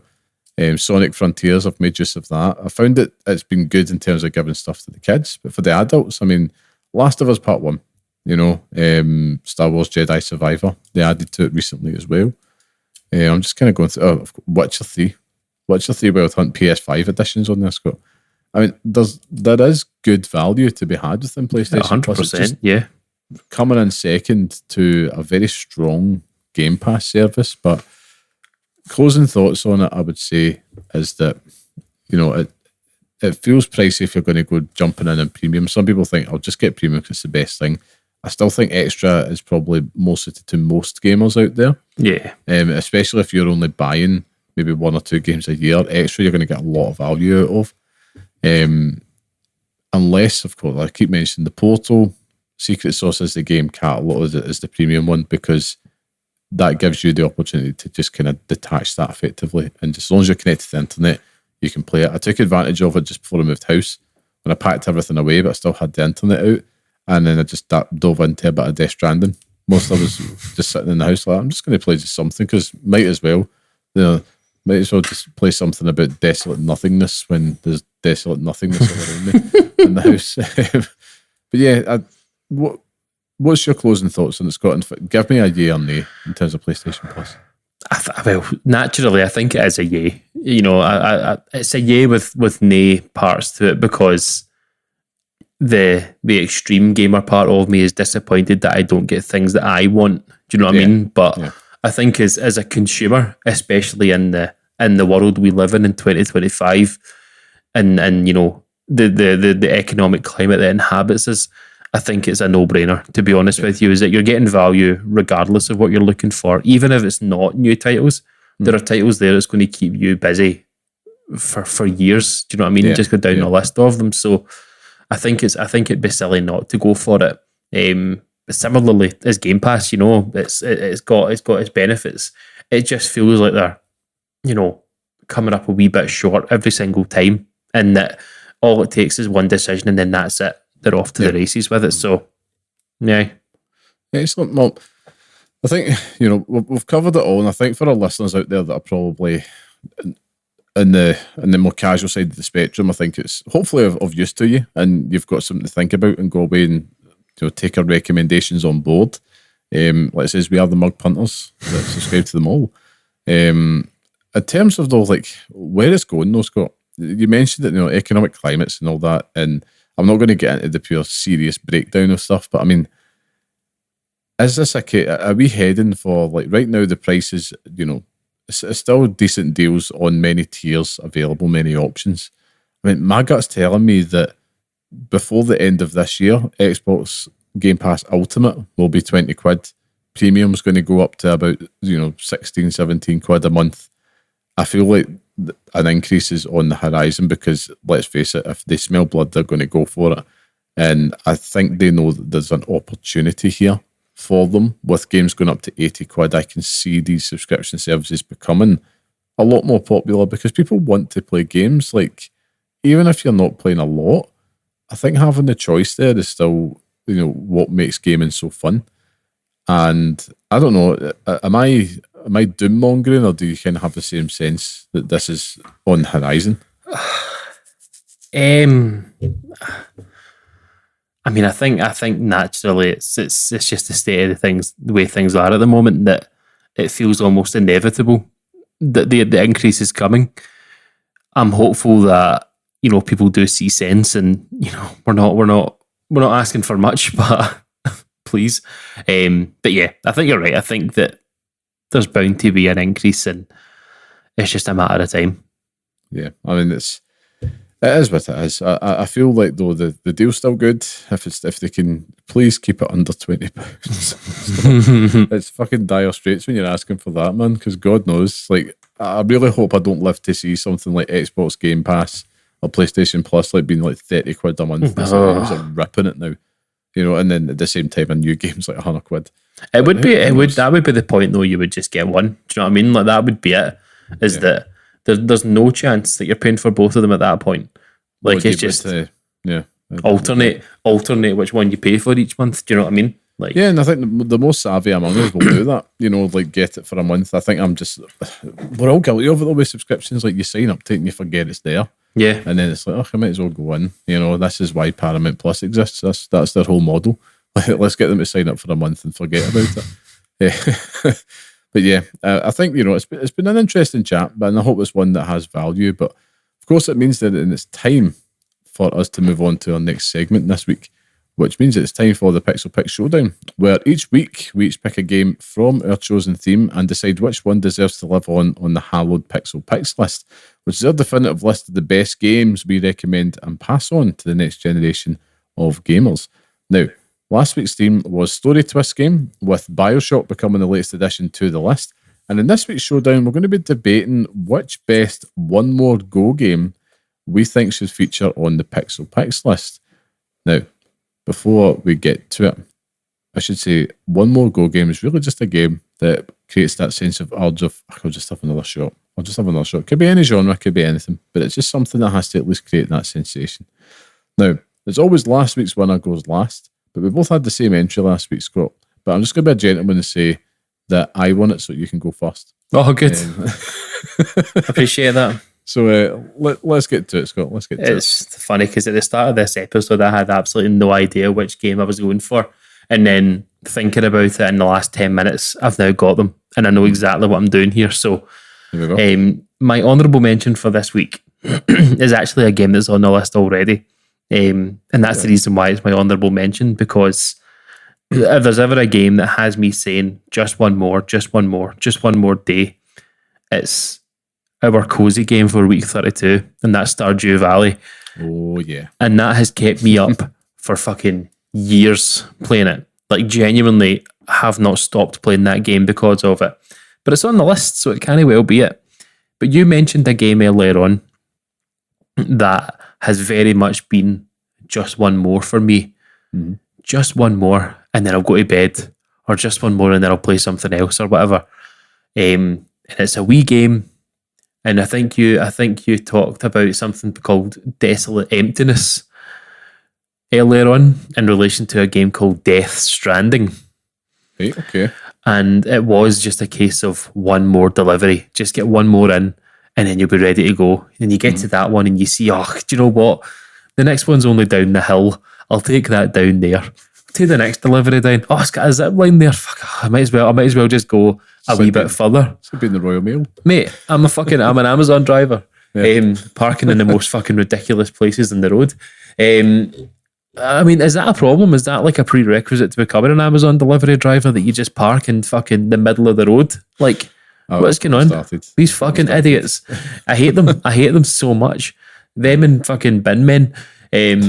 And that's only a recent thing, because you take both of these people away and you're going to be very pissed off. That's what I'm going to say. I'm sorry, bin men. Amazon drivers, though, we made you have a beef to sort out. Amazon drivers, just punt his parcels into his roof. Just do it.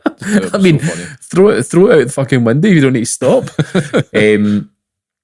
But no, it gave me a feeling, and it really does. I thought about it for the last 10 minutes, and it really did give me a feeling of just one more. Like, it's close enough, or I've got enough juice in the tank that I can do it. And it was that got me through Death Stranding, and it got me through Death Stranding, the definitive edition or the director's cut. I've got the platinum on both of those games, Liam, so you have to have just one more, that mentality on that. But yeah. Ultimately, any game could be this, just one more go, one more death. Like Dark Souls, for example, could be one of these games. So I'm interested to get your thoughts on this.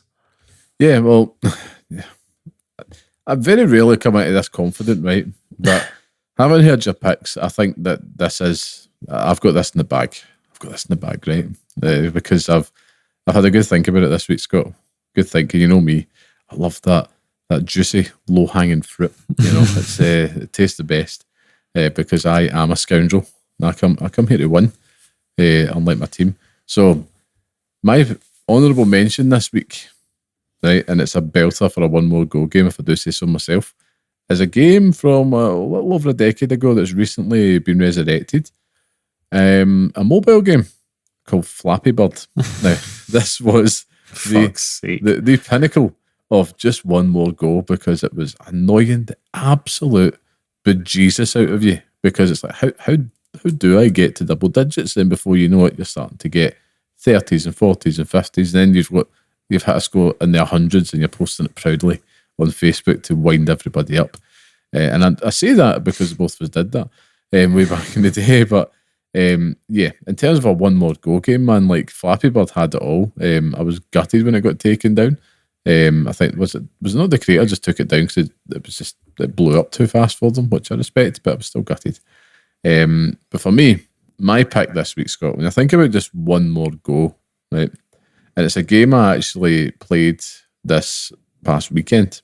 I didn't mention it in the show because it was just a little quick 1 hour session, 11:30 at night. Just sitting here at my desk, just thinking, I don't really want to jump into Shadows. I want to just play something quick. And boy, was I right to pick this one, Scott, because I think it's going to win. And that is a little game called Hotline Miami, which I think is the ultimate expression of one more go. Because, come on, it's just this infectious cocktail of addictive gameplay, music, violence, and viscera. What more could you ask for? Because the game's actively goading you to just like do it again. And man, it's so quick. It's so quick with it as well. Like it throws you straight back in. Yeah, it is, and because of that compulsive nature, and it is inherent to the design of it. You're supposed to fail, and it wants you to just kind of like, right, I'll just get it this time, and you just try and plot those runs and get those quick timings right down. Whether it is, right, that guy's got a shotgun, so I need to just be a little bit quicker. I need to try and malk him with the pipe, or I need to try and stab him quicker, whatever it is.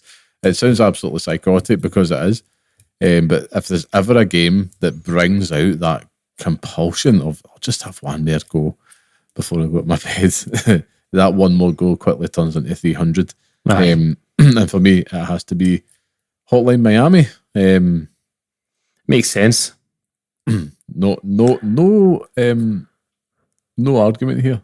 I mean, it's a different kind of one more. Do you know what I mean? Like, yeah. Just one more go is it's Hotline Miami to a T.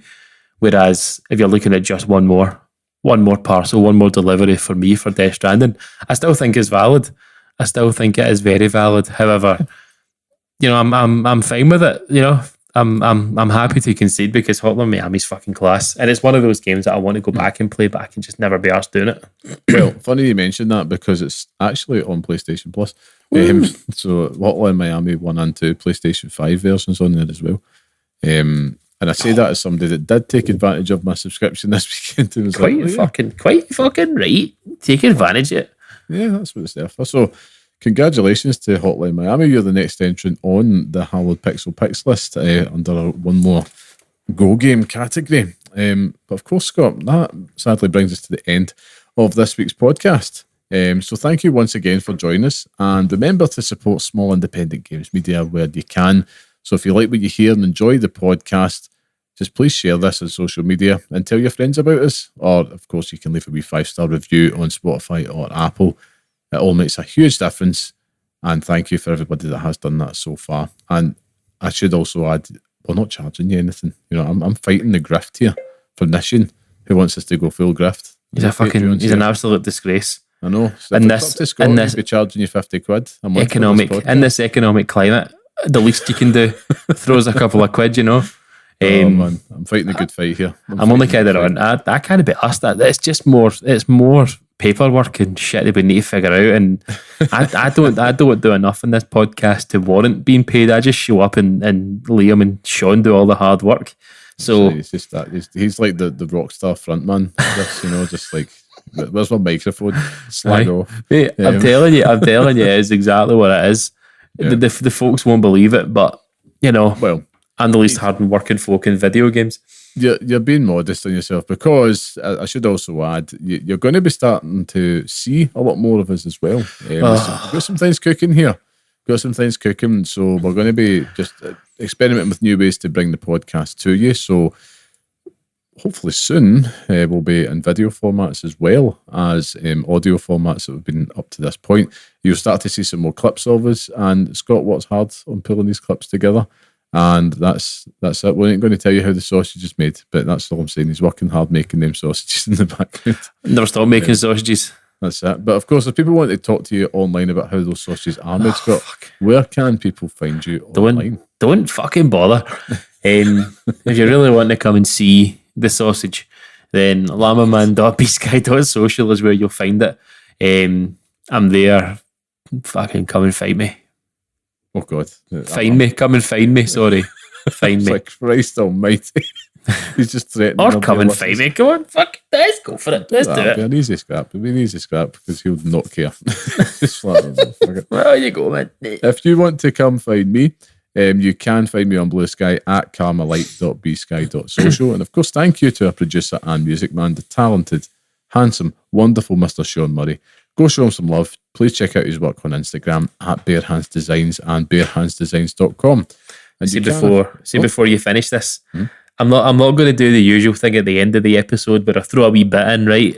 That's all for tonight. No, because this is what I just want to put out there into the world for now. Okay, I am not pleased that Tottenham Hotspur have won a trophy after 17 years.